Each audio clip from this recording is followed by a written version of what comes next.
All right. Well, Michael, thank you for joining and being able to share your expertise with our community. I'm excited for myself to learn. I feel like it's always kind of a little free consulting here for myself, but also for our community to learn what does it look like to do profitable networking. So first, will you kind of tell us who you are and then, yeah, kind of bring us into this topic? Sure. So my name is Michael Whitehouse. I am the guy who knows a guy based here in Southeast Connecticut. And I got into this. People ask, how'd you get to be such a great networker? And I said, I'm not good at anything else. So I had to be good at connecting people. But that's half a joke, but half true. I first arrived in Groton, Connecticut here. I didn't know anybody, had no job, no business, nothing to sell. And I started going to networking events. And the only asset I had was the other connections I'd made. So I would start meeting people and make introductions to other people.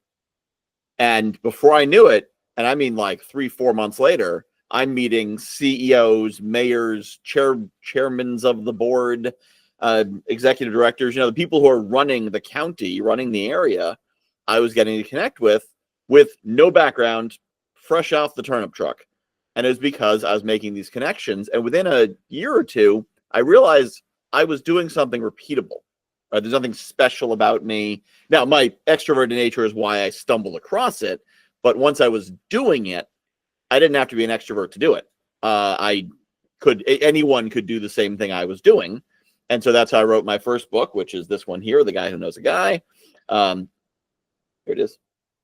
The Guy Who Knows a Guy, which it tells that story and also teaches through that. And then 2020, things went online. I was able to take that out of, Southeast Connecticut is not a big place. So I was able to take it to the world and meet a much larger network and a much higher caliber of networkers doing bigger and better things, and realize these same concepts that I'd perfected in New London County, Connecticut, work just as well on a larger scale. And again, very soon I was meeting, 7-8 figure business owners. I was meeting major players in the coaching space, and by doing the exact same things. And the main key to it, and I'm sure we're going to talk about this more, is seeking to deliver value to everyone I meet. Every time I meet someone, is how can I make them better off? Because that's the core of sales. How can I make you better off in a way that makes you give me money for it? But sometimes you don't give me money. Sometimes I just make you better off. And then maybe later you come back and give me money. So that's the basic principle. Start from how can I make you better off and worry about the rest later. I love that. I love that generous posture there. Mm-hmm. I'm like, all right, I'm just going to show up consistently and give. And yeah, it seems like it's working out pretty well. So, and even, having gotten to know you a little bit here in recent months, I can totally imagine you showing up at a new place and meeting those people. And you're, like you said, your extroverted nature allowed you to discover this, but I love how you've taken a lot of these principles and distilled it down for those of us who maybe aren't as pumped about walking into a big room. And I think for those people, a lot of times, because you say, well, I don't want to give a pitch. I don't want to be taking from people. Most people are uncomfortable taking. And when you're taught to have an elevator pitch that talks about your selling points and your company and how great you are, you're like, I'm not, don't love that. So if instead it's your job is to go in and serve 3 or 5 or 10 people, well, okay, I guess I can do that. How? Well, make an introduction, teach them something, share something with them, find some way to make 3 or 5 or 10 people better off. That's your mission. Yeah. Oh, that sounds like fun. That doesn't sound awful and uncomfortable. That sounds good. And I think so people are torn between, well, I want to be good and giving, but I need to be profitable. I need to make money. And what I teach is means taking. They're the same. Which is wrong, but it's not about altruism or being Mother Teresa or living a vow of poverty. You will make more money if you help more people. Yeah, I like it. And first, let me share the 3 basic steps of profitable networking that I recommend for people. And the first is knowing your goal. So what are you trying to do? And this means know your goal, big picture. I want to end world hunger, or I want to, retire, or I want to have $1 million or $100 million exit or whatever. And then also bring that down to smaller pictures. So, okay, I want to have $100 million exit, but before that, I need to have a $10 million product. And before that, I need to have $1 million this. And before that, I need to have 100,000, seed round, and work that down to what that next goal is. And then what does that mean in this networking event? What does this mean in my networking activities? So if I want to, if my next step is $100,000 in funding, well, I need to find someone who can give me $100,000 of funding, which does not mean the orphan Oliver, will you please, sir, may I please have some funding? Please, sir, please buy my product. That's not what it means, but it means being aware that that is what you are looking for. So if you come across it, you can find it. The second step is know who can achieve that goal for you. So if you're looking for $100,000 in funding, you would like to find someone who could write a check for $100,000. Now, maybe you will not find that. Maybe you'll find 10 people who can write $10,000 checks. But if you're looking for people who can write $10,000 checks, you'll find people who can write $1,000 checks. So you look for the people who can just do it, who can be like, I like it, done. That's ideal. And also it's more compelling. So when you're telling someone, I'm looking to end world hunger, and for that, I need to find someone who can write a $10 million check. And there's probably 3 people in the world who can do that. And their names are, this, and this.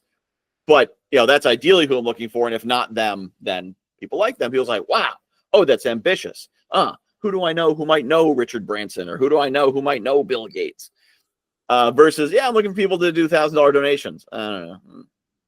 But that's the first step along the way to the third step, which is craft a compelling vision. So you want a $100 million exit. La-di-da, I don't care. That's your exit. It's not my exit. I'm not compelled by that. But I want to create a company which will lead to a $100 million exit because it will change the way people manage their time or manage their budgets or stay healthy or whatever amazing new thing you have. That's a compelling vision. Also, a compelling vision could be, I want to be able to, return the favor. My wife supported me for years as I built my business. I want to return the favor and let her quit her job. And somebody might say, oh, I don't even care what your business is. I love what you're doing. You're taking care of your wife. Yeah, let me see if I can help you. It's somehow create a compelling vision so that your goal, which is exciting to you, is now exciting to them. And when I teach this, there's 5 steps. The 4th step is have all your tools, which means know your introduction and have booking links and that kind of stuff. And then the 5th step is always moving forward. So everything you're doing, you don't say, all right, yeah, so I'll call you later to see what we can do. It's at the end of the call, you book the next call or do the next thing or whatever it is. So those are more tactical things, but I'm going to focus on those 3 as we go through the different stages, because that basic concept of know your goal, know who can achieve your goal, and craft a compelling vision that is compelling to the network and the people who can achieve it and all that, that basic structure will take you a long way. All right, let's step into our next stage. So our next stage is sustainability. So remember, adoption, we're getting up to that ideal month. Sustainability is taking that ideal month and making that the normal month, so that every month and it doesn't mean revenue has to stay flat. Revenue can go up, but we're trying to make that that normal, and we want to make that growth sustainable. So there's a lot of optimizing that goes in here. There's a lot of figuring out systems and processes. That's kind of what a lot of focus is on. And we have to still make sales. So in this stage, a lot of the work does kind of shift a little bit internal as a business, like you're working on the business to a degree as an entrepreneur a lot of times. So does that shift what profitable networking might look like in this stage? Well, so at that point, you would have more clarity on who it is you want to meet, who your ideal partners are, who your ideal connections are, because you can look at your previous sales and say, where did they come from? I want more of those. So if you found that speaking on podcasts is effective, you're going to be asking for introductions to podcasts because that's where it makes. If you find that speaking on live stage is effective, if you found that getting into right kind of Facebook, whatever it is, wherever they came from, do more of that. So now that's what your ask is going to more clearly be, as opposed to I'm looking for more places to get the message out about my, basket weaving program, wherever they might be. It's, I know that they hang out in egg carrying clubs, and So I'm looking to find local egg carrying associations that take speakers, because that's what I love to do. That's where I can provide the most value, and also where people are most likely to want to work with me. So you want to, now that you've got it dialed in, now you've got that clarity. And again, we're still doing the same thing. You're providing value when you meet people. Now that you're at the higher level, you can provide value faster because you know better people, you have more resources, you have more knowledge and experience. And you'll discover when you meet people who are in the existential stage that, you're suddenly a guru, even if your business has nothing to do with supporting other business people. Everything you've done to get here puts you so far ahead of half the people you're meeting that you're now an expert on business compared to them. So you can tell them, a little piece of advice, 30 seconds, 6 seconds. They're like, whoa, thank you so much. Oh, that's incredible. How can I help you? Well, who do you know who has, who hosts a podcast? Who are the podcasts? Oh, I know 2 people have podcasts. Could you introduce me? Yeah, absolutely. Of course I will. So we still start with that value. So, knowing the goal is clearer because it's based on experience and what has previously worked. And then knowing who can achieve that goal. It's still that same concept of, who can achieve it at the highest possible level. And then the compelling vision. And I think there actually might be a danger in this stage of forgetting the compelling vision. Okay. Because you get so used to selling the product and explaining how great the product is that you get into what the widget is. And you're so fixated on this is the greatest hammer, it's so well balanced, and it's got beautiful elm wood, and it's a nice smooth metal shiny head, and it feels very comfortable in your hand, and people like, cool, great. And you forget that people are looking to actually like put a nail into wood and not hold your hammer. So because you get so fixated on what you're doing, especially, as you've been building out maybe your sales pages and your copy and all that, because you're really focused on that, you need to remember to stay in the compelling vision. Yeah. And imagine you could swing once and put that nail right into the board. How great would that be? Oh, that'd be great. Well, I have a hammer that does that. And I'm looking people who are looking to, put that nail straight into the board. So who do you know who has an audience of people who could use that? Yeah, no, that's a really good. I appreciate you calling out that potential pitfall of kind of not realizing, oh, I have this curse of knowledge now because all of this makes sense to me. I'm going to speak in my lingo and my my insider language. And I wonder too, Michael, does some of the, I mean, you talked about like looking for people who know other people.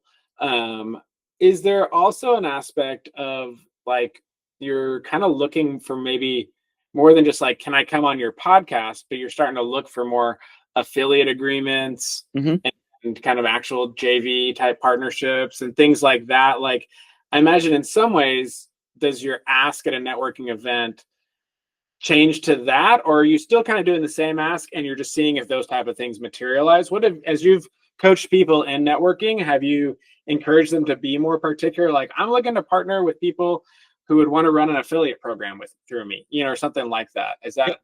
Well, so the phrasing you use is key. I'm looking for people who. So I'm not looking for podcasts to be on. I'm looking for people who have podcasts.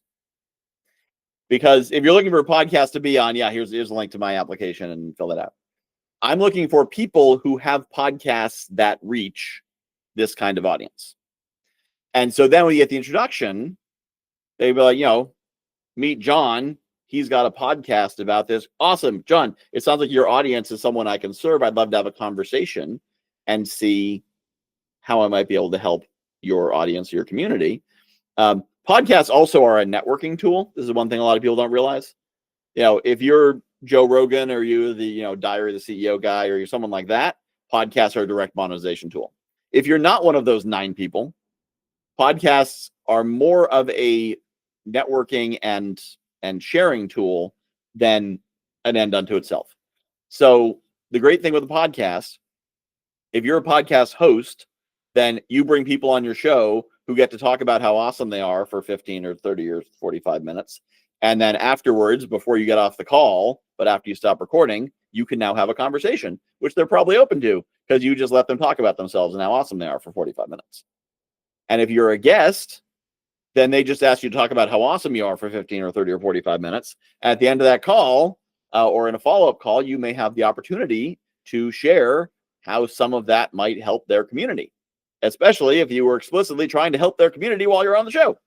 So you could then leverage that into a conversation to say, after the show is over, say, yeah, hey, while we're talking, it sounded like your community would benefit from X, Y, and Z from the questions you're asking. Would you be open to whatever else, a joint webinar, a promotion, or whatever that might be?